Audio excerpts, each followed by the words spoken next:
2017 was undeniably one of the craziest years of the decade. We got so many revivals of dead franchises, amazing sequels, but also surprisingly unexpectedly great new indie games. At first I wanted to make a basic, classic and clickbaity top 10 2017 games, but I soon realized that I had to talk about a lot of other stuff. Way more than just 10 games.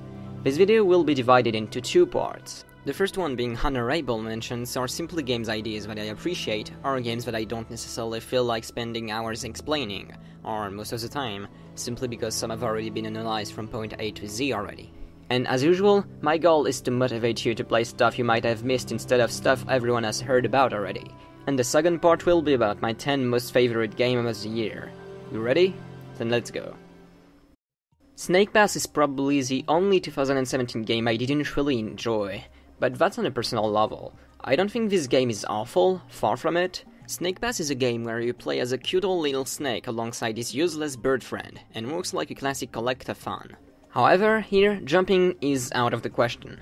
You're a damn snake. You can't walk, can't jump, can't run, but you can attach your own body to obstacles and surmount them with it. The game requires you to make use of your character's flawed movements as convenient ones. You need to think outside of the box, and think about the best possible ways to reach your objective. I would have loved it if the game wasn't so unforgiving.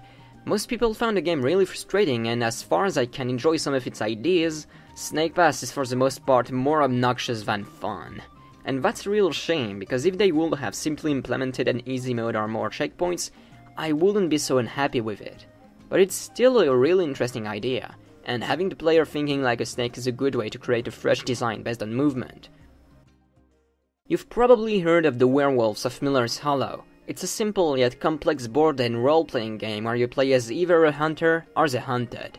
It's a sort of mind game where the werewolves can hunt for the innocent villages at night, and the villagers themselves need to survive by using a vow to kill a suspect. But unfortunately, it's rarely easy, and finding the right culprit can be extremely hard, stressful, and tense. Deceit is a game made with the same kind of rules, but in the form of a video game like Left 4 Dead and Killing Floor. You play as a character in an asylum with 4 other players. Right at the beginning of the game, you are assigned to one of 2 roles, infected or survivor. The infected will have to try and blend in with the survivors and act like they are completely innocent, while the survivors try to escape as soon as possible. During daytime you can hunt for special items, healings, and most importantly for the infected, blood vials that let you transform into a dangerous monster at night. But be careful, nobody can see you drink, or they'll spot you directly.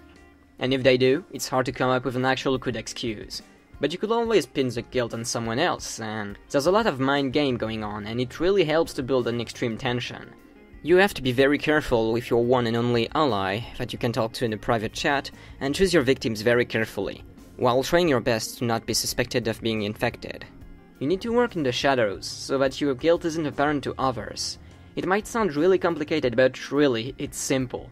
The hard part is having to either bluff flawlessly or see through the lies of the infected when you're a survivor. It's an incredibly fun and stressful game to play with a bunch of friends.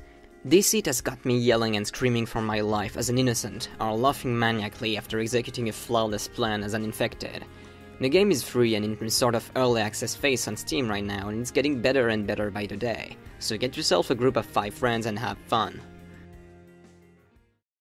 While we're still talking about fun multiplayer games, golf games have been a huge thing this year for some reason, especially on Steam. Even the Switch got its own. But Golf It is, let's face it, a pretty stupid and simple game.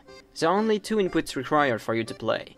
Choose the direction in which you wish to aim, and use your mouse sensitivity to use the right power.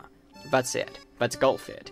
Some maps are batshit hard, but once you play with a lot of friends and with ball collision on, this ends up being an epic game of betrayal and ruined friendships.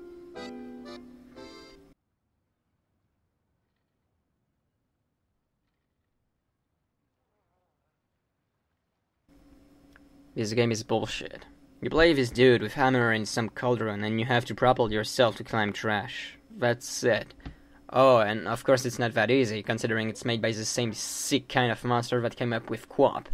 I spent more than 7 hours on this and managed to finally reach the end. Never have I felt so betrayed, so devastated and anxious. This game gave me trust issues for multiple reasons that I'm not gonna say. Don't ever play this game. Trust me, you deserve the better than to inflict that on yourself. Or do it if you think you're ready. but I doubt anyone is.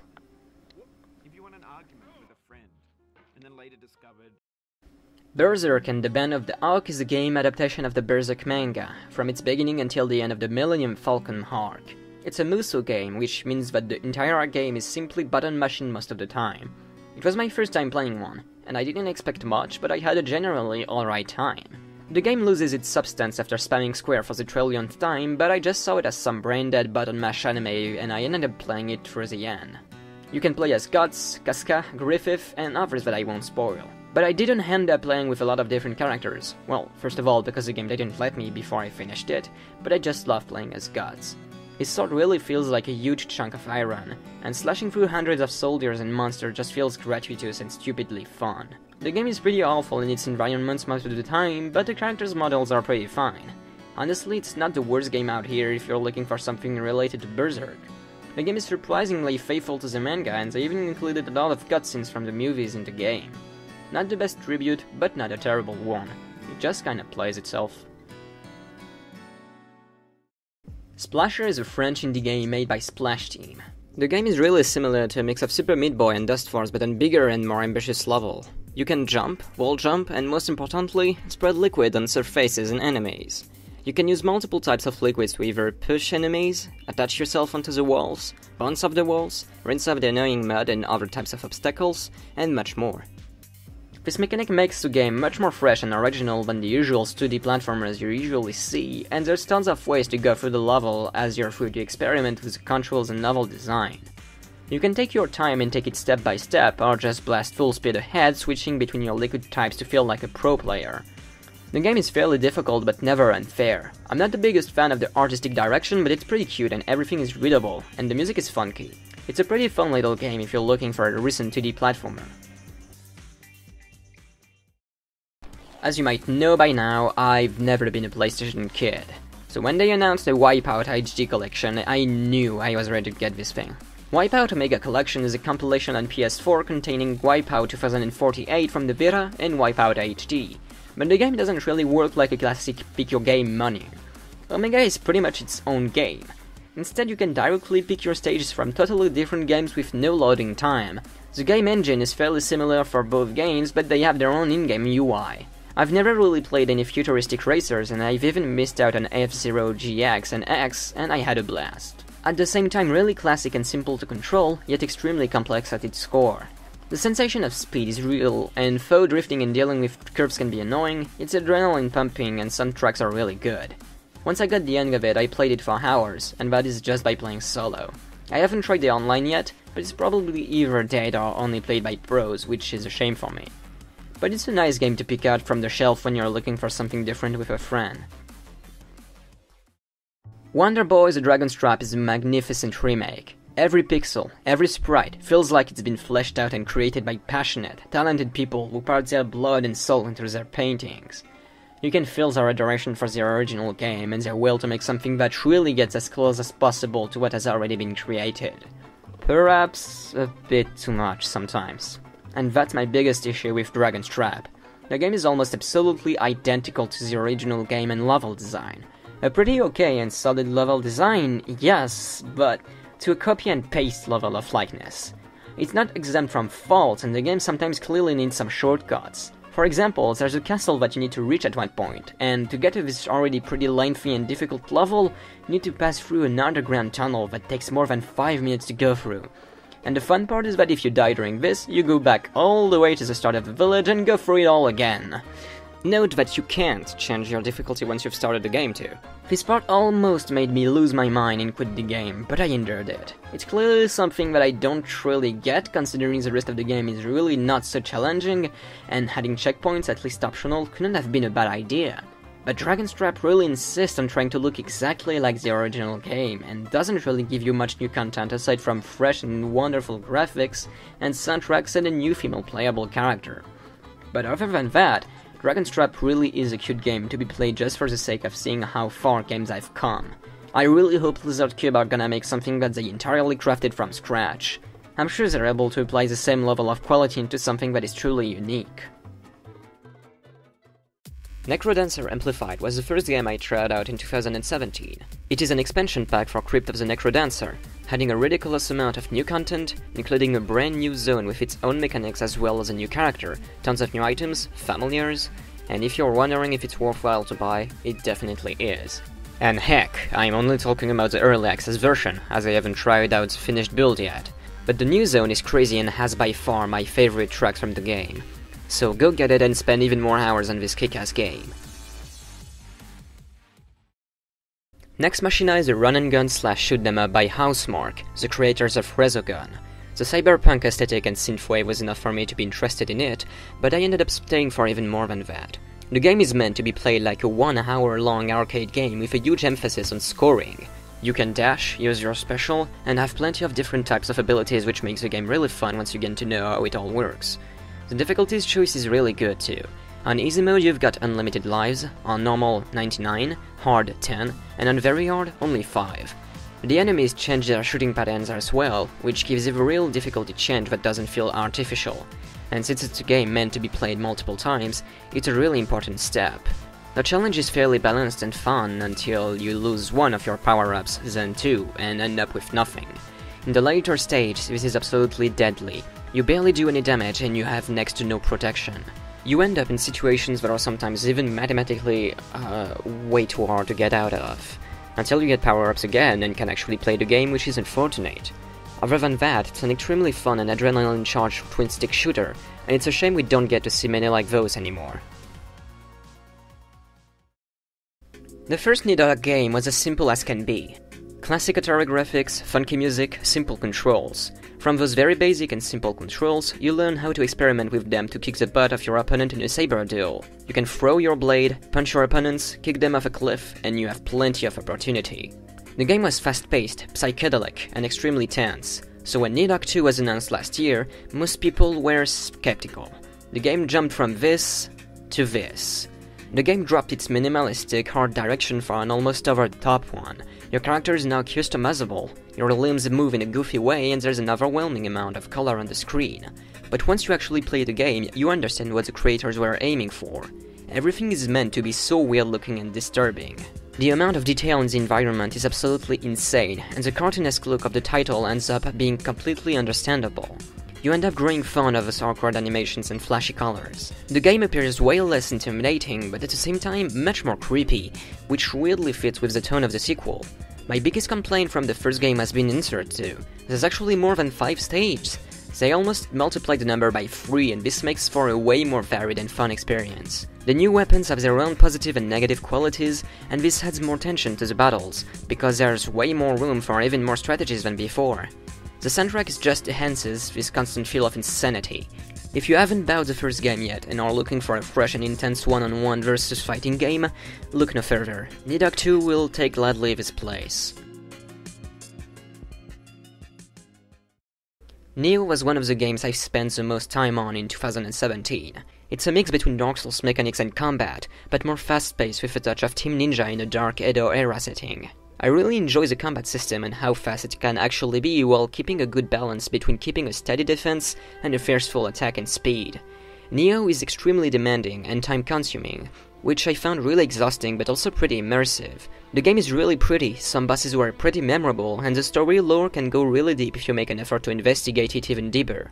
Unfortunately, the game drags on for extremely long, and some parts of the game were really frustrating.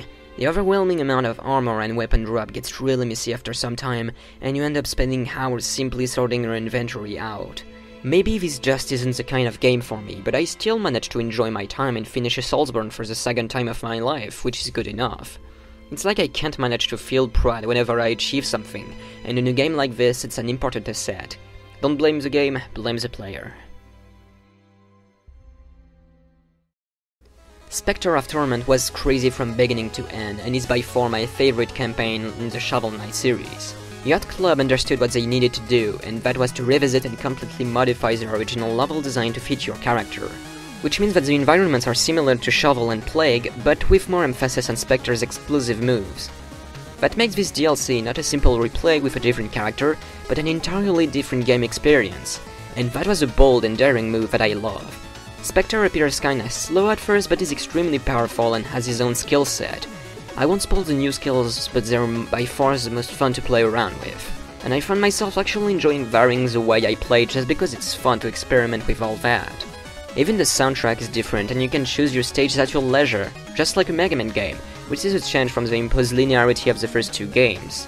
Learning about what happened before Shovel of Justice also really helps to craft and build characters, and Spectre is downright charismatic with the most interesting backstory.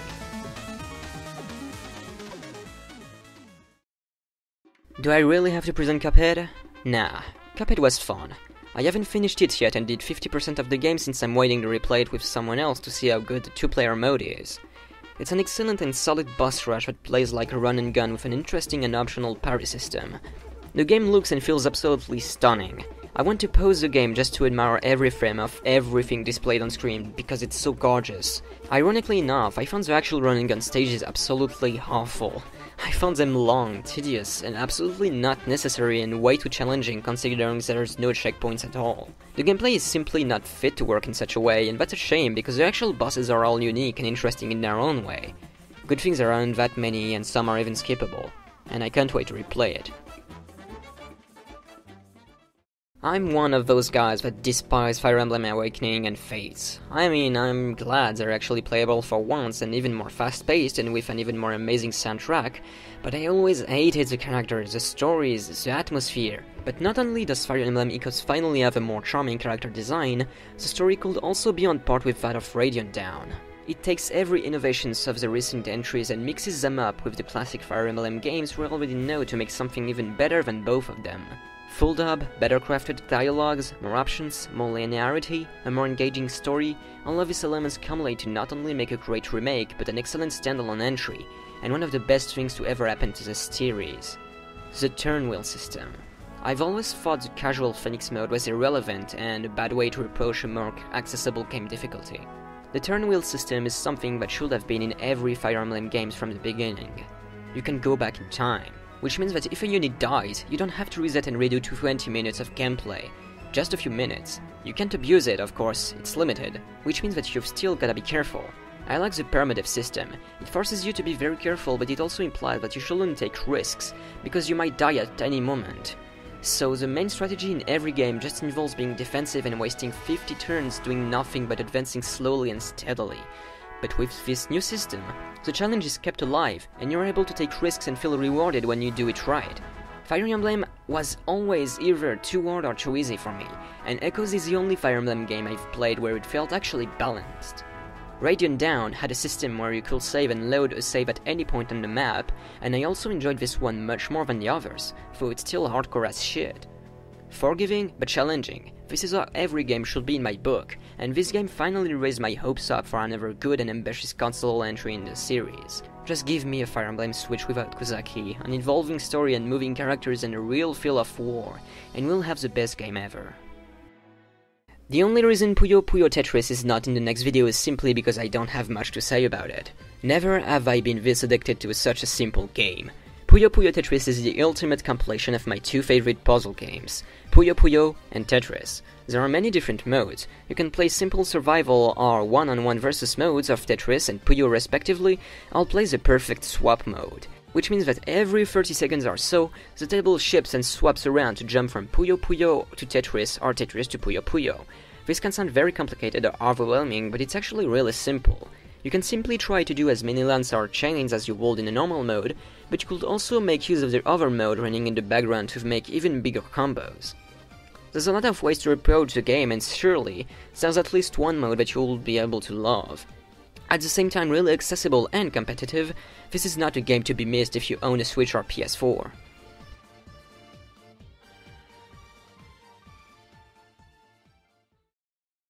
And that is the end of the honorable mention sections of this two-part series. I really hope you've enjoyed it and discovered a lot of interesting stuff. It's pretty crazy how I almost found next to no bad games during the year. Other games I played but did not mention were Fire Emblem Heroes and Doki Doki Literature Club, but I simply didn't find them of any interest to discuss here. I did play Xenoblade 2, but since it released really recently and I did not want to talk about it without finishing it beforehand, I'm gonna do a complete review in the next few months. Obviously I did miss out on a lot of games simply because I did not have the time or money for it. A lot of them being Gravity Rush 2, Resident Evil 7, Tales of Berseria, Night in the Wood, Horizon, What Remains of Edith Finch, Prey, Dead Cells, Tekken 7, ARMS, Crash Trilogy, Disney, Splatoon 2, Hellblade, Is 8, Ruiner, Gold Story, A Hat in Time, Superstar Saga, H3 Odyssey 5, and .hack GU.